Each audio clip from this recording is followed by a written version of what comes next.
बिस्मिल्लाहिर्रहमानिर्रहीम। Welcome to lecture series on data communication and networking. आज के लेक्चर में हम ट्रांसपोर्ट लेयर से स्टार्ट करेंगे। इससे पहले हम लोगों ने देखा था कि जो नेटवर्क लेयर है it is responsible for the source to destination deliveries of individual packets, लेकिन this is not enough to transmit the packets from the source to the destination, बल्कि एक कंप्यूटर के ऊपर जो प्रोसेस चल रहा है उससे आपने डेटा दूसरे कंप्यूटर तक नहीं बल्कि दूसरे कंप्यूटर के ऊपर जो प्रोसेस या एप्लीकेशन चल रहा है उसको आपने डेटा ट्रांसमिट करना होता है। ठीक है, सो द ट्रांसपोर्ट लेयर का काम जो है वो प्रोसेस टू प्रोसेस डिलीवरी है, यानी एक एप्लीकेशन से दूसरे एप्लीकेशन तक डेटा ट्रांसमिट करना। ठीक है, सबसे पहले जो उसका मेन काम है वो है service point addressing. Service point addressing का मतलब ये है कि ट्रांसपोर्ट लेयर के ऊपर सेंडर साइड पे जो हेडर यूज़ हो रहा है, ठीक है, उस हेडर में जो इंफॉर्मेशन होती है वो सर्विस पॉइंट एड्रेस कहलाती है। ठीक है, यानी नेटवर्क लेयर ने तो अपना काम कर दिया, उसने एक कंप्यूटर से दूसरे कंप्यूटर तक डेटा को कम्युनिकेट कर दिया, लेकिन आगे लेट्स सपोज उस कंप्यूटर पे 3 प्रोग्राम जो है वो चल रहे हैं, तो वो कौन से प्रोग्राम में वो डेटा जाएगा। ठीक है, तो this information is given by specific service point address, इसको पोर्ट एड्रेस भी कहते हैं। ठीक है, so the network layer gets each packet to the correct computer, the transport layer gets the entire message to the correct process on that computer.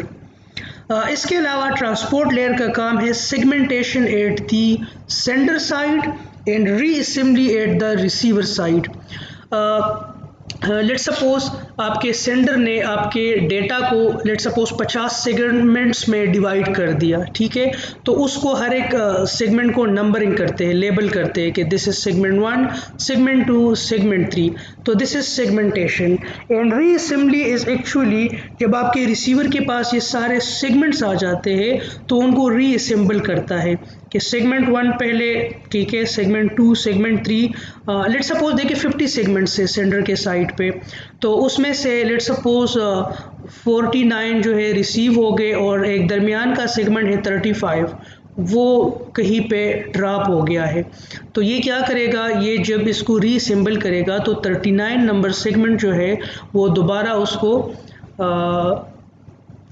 Request करेगा कि मुझे ये सेगमेंट वो दोबारा रीट्रांसमिट कर दे। ठीक है, सो ये सेगमेंटेशन एंड रीअसेंबली करता है। इसके अलावा एक कनेक्शन कंट्रोल को देखता है कि आपका जो कम्युनिकेशन सिस्टम है वो उसका कनेक्शन कंट्रोल कैसा होगा, कनेक्शन ओरिएंटेड होगा या कनेक्शन लेस होगा। सो ये मैंने आप लोगों को बताया था कि कनेक्शन ओरिएंटेड में आपकी रीट्रांसमिशन होती है कि अगर आपका एक पैकेट जो है वो लॉस हो जाता है तो उसकी दोबारा रीट्रांसमिशन होती है। और कनेक्शन लेस में क्या होता है, कनेक्शन लेस में ये रीट्रांसमिशन नहीं होती। ठीक है, a connection oriented transport layer makes a connection with the transport layer at the destination machine first before delivering the packets, after all the data are transferred the connection is terminated. ठीक है, तो जैसे ही पूरा connection data transmit हो जाता है तो connection जो है वो टर्मिनेट किया जाता है। इसके बाद जो है फ़्लो कंट्रोल और error control. Keep in mind flow control और एरर कंट्रोल ये हमने पढ़ा था, उसमें भी फ़्लो कंट्रोल और एरर कंट्रोल हमने डेटा लिंक लेयर के केस में भी देखा था, लेकिन डेटा लिंक लेयर के केस में आपका जो फ़्लो कंट्रोल था और एरर कंट्रोल था वो from one node to another node था। यानी अगर आपका PCA PCB के साथ 5 राउटर्स के थ्रू कनेक्टेड है तो आपका डेटा लिंक लेयर आपके PCA और राउटर 1 के दरमियान एरर कंट्रोल फ़्लो कंट्रोल देखेगा, राउटर 1 और राउटर 2 के दरमियान एरर कंट्रोल फ़्लो कंट्रोल को देखेगा। लेकिन PC मतलब एंड टू एंड कम्युनिकेशन के दरमियान जो आपका फ़्लो एरर और फ़्लो कंट्रोल है और एरर कंट्रोल है वो जो है that is the responsibility of transport layer. So transport layer के पास जो एक्चुअली डेटा आता है सेशन लेयर से, तो उसके साथ वो कुछ हेडर्स लगा के उसको नेटवर्क लेयर को वो पास कर देता है, ठीक है। और इसी तरह रिसीवर साइड पे नेटवर्क लेयर के से जो डेटा आता है तो उससे हेडर्स को रिमूव करके वो सेशन लेयर को देता है।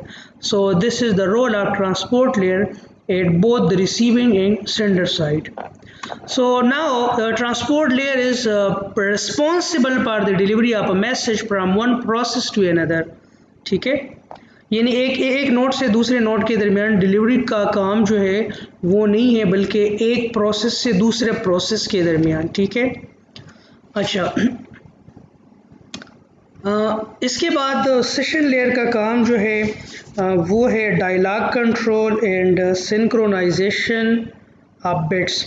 So dialogue, the session layer allows two systems to enter into a dialogue. It allows the communication between two processes to take place in either simplex, half duplex and full duplex, ठीक है। कि आपका जो dialogue है वो क्या होना चाहिए, वो हाफ डुप्लेक्स होना चाहिए या फुल डुप्लेक्स होना चाहिए।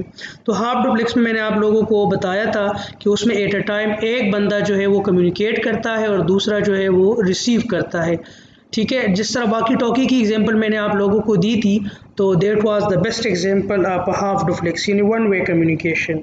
One way that is actually a two way communication, but at a time एक कम्युनिकेट कर सकता है। इस तरह फुल डुप्लेक्स के मैंने आपको देखा था कि ये टू वे कम्युनिकेशन है और two way at a time भी है। हाफ डुप्लेक्स जो था वो टू वे कम्युनिकेशन था लेकिन one way at a time था, ठीक है। इसी तरह सिंक्रोनाइजेशन भी जो है वो सेशन लेयर का काम है। सिंक्रोनाइजेशन में आपके बिट लेवल पे सिंक्रोनाइजेशन उसकी होती है, ठीक है।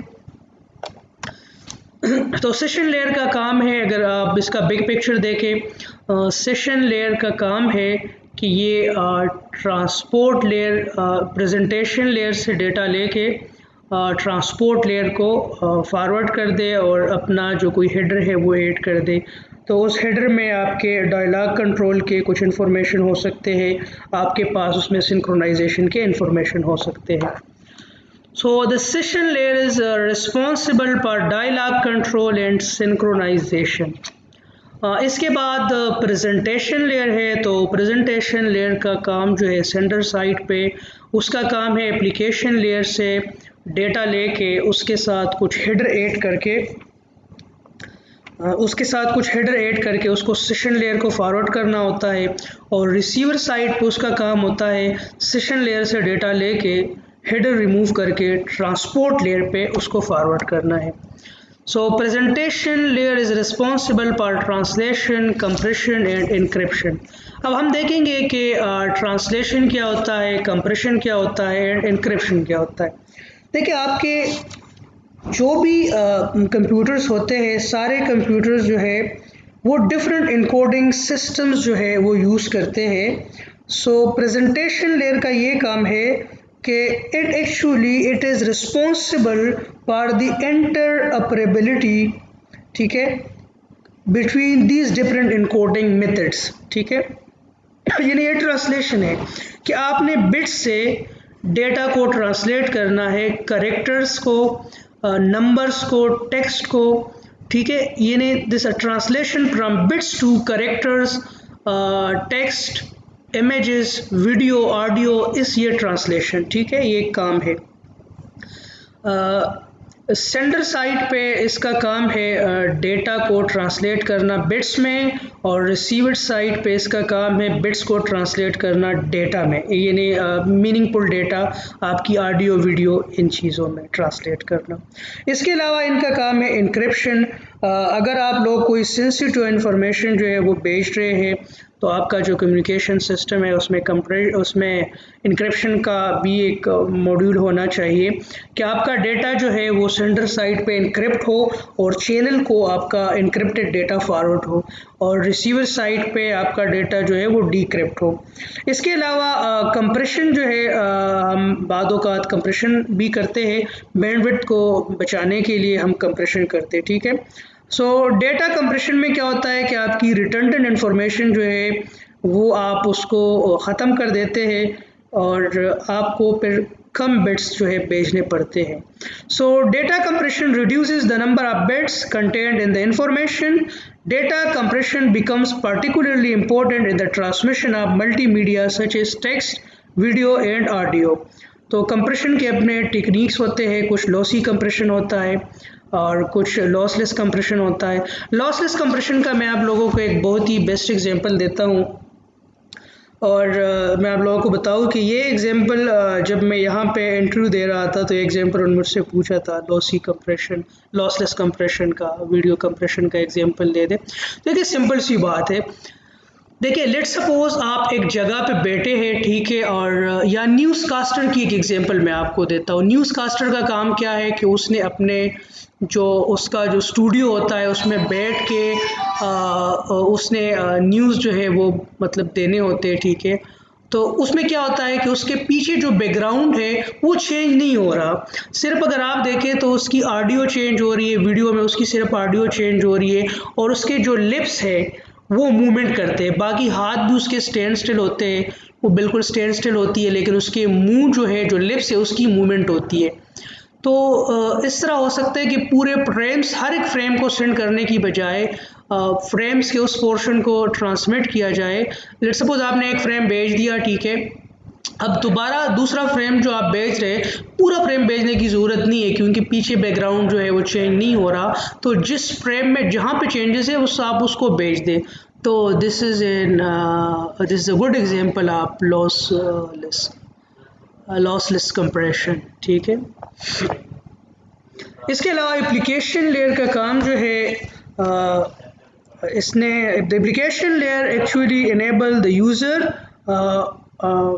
whether human or software to assist the network. It provides user interfaces and support for services such as electronic mail, remote file access and transfer, shared database management and other types of distributed information services. देखिए application layer का क्या काम है, ये actually इसने user को enable करना है, ठीक है, कि वो रिमोटली चीज़ें को एक्सेस कैसे करे, ठीक है। देखिए इसमें ये है कि लेट सपोज देखिए अगर आप याहू मेल खोलते हैं तो आप क्या करते हैं, ठीक है, आप याहू के सर्वर पे लॉगिन होते हैं और वहाँ पे अपने क्रेडेंशियल दे के आप लॉगिन होते हैं, ठीक है। तो होता क्या है कि याहू का जो सर्वर है वो तो आपसे रिमोटली है ना, ठीक है, तो उसमें क्या होता है कि this application layer actually allows a user to log in to a remote server or a remote host. To do so, the application creates a software emulation of that, ठीक है। इस तरह याहू का आप करते हैं या किसी भी दूसरे उसमें आप लॉग इन होते हैं, ठीक है। So the application layer is responsible for providing services to the user, यानी इसका काम है एप्लीकेशन सर्विसेज, जिस तरह ऐप हो गया, ठीक है। सो ये आपके पास जो डिफरेंट 7 लेयर्स है उसकी समरी है, हर लेयर का क्या काम है ये मैंने आप लोगों को बता दिया। इसके अलावा भी अगर कोई कन्फ्यूजन है तो इसको हम क्लास में भी डिस्कस करेंगे और आप व्हाट्सएप के ऊपर भी कांटेक्ट कर सकते हैं। सो अभी ये है कि हमने OSI मॉडल को तो स्टडी कर लिया। अब OSI मॉडल जो है ये एक मॉडल है, लेकिन प्रैक्टिकली जो हमारे पास यूज़ हो रहा है उसे हम TCP/IP प्रोटोकॉल सूट कहते हैं। और the layers in the TCP/IP protocol suit do not exactly match those in the OSI model. यानी आपके जो OSI मॉडल में 7 लेयर है, लेकिन TCP/IP जो प्रोटोकॉल सूट है उसमें आपके टोटल 4 लेयर्स है। यानी आपका जो OSI मॉडल का एप्लीकेशन प्रेजेंटेशन और सेशन लेयर है, ये तीनों लेयर्स मिला के आपके पास OSI मॉडल में आपके पास TCP/IP प्रोटोकॉल सूट में उसको एप्लीकेशन लेयर का नाम दे दिया गया। यानी application layer, presentation layer, session layer, ये 3 लेयर्स OSI मॉडल के मिल के आपके TCP/IP में कौन सा लेयर बनता है, एप्लीकेशन लेयर बनता है। इसके अलावा ट्रांसपोर्ट लेयर जो है वो as it is transport layer है, उसकी फंक्शनलिटी भी सेम है। नेटवर्क लेयर को यहाँ पे इंटरनेट लेयर कहते हैं और होस्ट जो डेटा लिंक लेयर है और फिजिकल लेयर है उनको कंबाइन करके होस्ट टू नेटवर्क लेयर का नाम दे दिया गया है। ठीक है, सो ये जो 2-4 टॉपिक है इसमें हम physical and data link layers को डिस्कस करेंगे, नेटवर्क लेयर को, ट्रांसपोर्ट लेयर, एप्लीकेशन लेयर्स को हम डिस्कस करेंगे। सो ये मैंने आप लोगों को जैसे बताया था कि आपके जो 3 लेयर्स है एप्लीकेशन, प्रेजेंटेशन और सेशन लेयर, ये मिल के आपके पास कौन सा लेयर बनता है? ये आपके पास बनता है एप्लीकेशन लेयर। और TCP/IP सूट के ऊपर इसमें आपके पास ये डिफरेंट प्रोटोकॉल्स डिफाइन है, जिसमें एक प्रोटोकॉल है SMTP, FTP, HTTPS, DNS, SNMP, telnet. इसी तरह ट्रांसपोर्ट लेयर के ऊपर आपके पास इस CTP है, यानी स्ट्रीम कंट्रोल ट्रांसफर प्रोटोकॉल, और इसके अलावा TCP transmission control protocol, user datagram protocol, ICMP, IGMP, reverse address resolution protocol, address resolution protocol. ये आपके पास 3 लेयर्स के ऊपर प्रोटोकॉल्स डिफाइन है, जबकि डेटा लिंक लेयर और फिजिकल लेयर मिलके जो आपके पास होस्ट टू नेटवर्क लेयर बनाता है आपके TCP/IP मॉडल प्रैक्टिकल मॉडल में, तो उसमें कोई भी प्रोटोकॉल्स डिफाइन नहीं हुए हैं।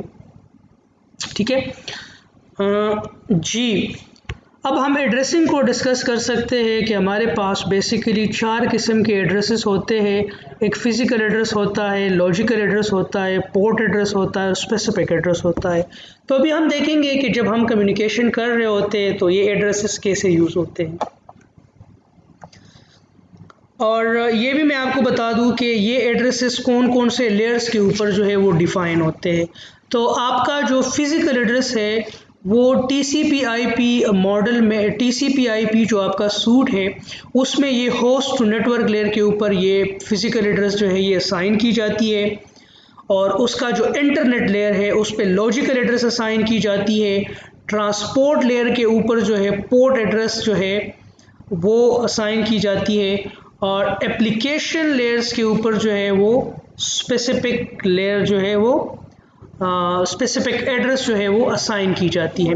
तो अभी हम देखेंगे कि इन एड्रेसेस के थ्रू कम्युनिकेशन कैसे होता है। देखिए सिंपल, यहाँ पे हम फिजिकल एड्रेस की बात कर रहे हैं कि लेट्स सपोज आप एक लेन पे कनेक्टेड है, लोकल एरिया नेटवर्क है, इंटरनेट पे कनेक्ट नहीं है, यानी लोकल एरिया नेटवर्क पे कनेक्टेड है, लेन पे कनेक्टेड है। ठीक है, सो लेन में लेट्स सपोज आप लोगों ने एक लैब में आपने लोकल एरिया नेटवर्क बनाया है और इस लैब में तकरीबन 10 कंप्यूटर्स पड़े हुए हैं। ठीक है, और आप क्या कर रहे हैं, कंप्यूटर जो A है, यानी सेंटर कंप्यूटर A है जिसका फिजिकल एड्रेस जो है वो क्या है 10 है, और जो रिसीवर है वो है उसका फिजिकल एड्रेस है क्या है 87 है। तो अब क्या होगा कि फिजिकल जो आपका होस्ट टू नेटवर्क एड्रेस है, होस्ट टू नेटवर्क जो आपका लेयर है उसके ऊपर आपके जो फ्रेम्स होते हैं या जो सेगमेंट्स होते हैं उसके साथ सोर्स और डेस्टिनेशन का फिजिकल एड्रेस जो है वो उसके साथ ऐड हो जाता है। ठीक है, अब यहाँ पे देखिए, यहाँ पे अगर आप लोगों को ये कर्सर नज़र आ रहा है तो इस कंप्यूटर ने क्या करना है, इसने ये डेटा जो है भेजना है किसको, कंप्यूटर विद फिजिकल एड्रेस 87। ठीक है, और ये किसने भेजना है, कंप्यूटर हैविंग फिजिकल एड्रेस 10। तो अब ये क्या होगा, ये डेटा जो है ये इस बस टोपोलॉजी, यानी जो आपका लोकल एरिया नेटवर्क है उसकी टोपोलॉजी क्या है, यानी बस टोपोलॉजी है। वो जो सारे कंप्यूटर्स कनेक्टेड है वो एक बस के थ्रू कनेक्टेड है। तो अब क्या होगा कि ये जो आपका पैकेट है इस बस के ऊपर ट्रेवल करेगा।